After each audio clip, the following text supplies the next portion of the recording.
here. I don't want just a general answer here that there was a lot of workload and so forth. But what reason was given specifically by the CIA person responsible for putting that name on the watch list as to the failure to do so? We're not putting the name on the watch list.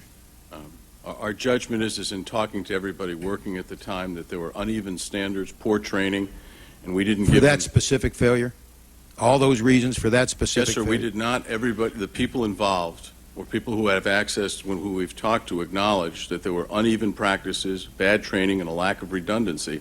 The fact that they were swamped does not mitigate the fact that we didn't overcome that with either redundancy, a separate unit, or better training. Have you identified the person or persons who are responsible to put that name on the watch list? We know who was working this case. My question is, though, do you know the name or names of the persons who are responsible for putting those names on the watch list? That's my question. Yes, sir, I think I have. All right. For 6 weeks, CIA sought to locate Khalid al-Mihdhar in Thailand. It was unsuccessful. However, because, according to a CIA officer's testimony, quote, when they arrived in Thailand, we were unable to mobilize what we needed to mobilize, end quote. Nonetheless, in February 2000, CIA rejected a request from foreign authorities to become involved because CIA was in the middle of an investigation to determine what the subject was up to. In early March 2000, CIA headquarters, including the Counterterrorism Center and its Bin Laden unit, received a cable from a CIA station noting that Nawaf al-Hazmi had traveled to Los Angeles on January 15th, 2000. The cable was marked "Action Required." None for your information.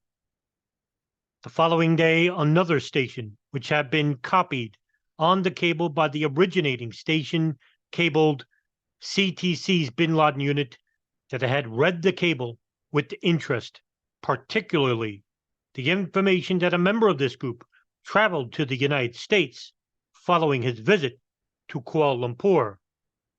No action resulted at CIA. Once again, the CIA did not add Nawaf al-Hazmi's name to the State Department's watch list for denying admission to the United States. It also did not notify the FBI that a known terrorist operative, as al-Hazmi was described in January, had entered the United States. The CIA did not consider the possibility that Khalid al-Mihdhar and Nawaf al-Hazmi, who had flown together to Thailand, continued on together to the United States. In fact, Khalid al-Mihdhar had flown with Nawaf al-Hazmi to the United States on January 15th, 2000. The CIA headquarters employee who had direct responsibility for tracking the movement of the attendees at the Malaysia meeting does not recall either the March 5th or March 6th, 2000 messages concerning Nawaf al-Hazmi's travel to the United States.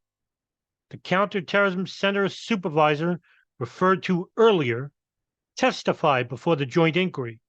Quote, it's very difficult to understand what happened with the March 5th cable when it came in. I don't know exactly why it was missed. It would appear that it was missed, end quote. The Director of Central Intelligence, George Tenet, also testified about this omission. Quote, our receipt of the information in March should have triggered the thought to watchlist Nawaf al-Hazmi, but no Counterterrorism Center officer recalls even having seen the cable on his travel to Los Angeles when it arrived, end quote. In fact, the Director of Central Intelligence explained nobody read that cable in the March timeframe. Summing up these early watch listing failures, the Director of Central Intelligence told the joint inquiry, quote, during the intense operations to thwart the Millennium and Ramadan threats, the watch list task in the case of those two al-Qaeda operatives slipped through. The error exposed a weakness in our internal training and an inconsistent understanding of watch list thresholds, end quote.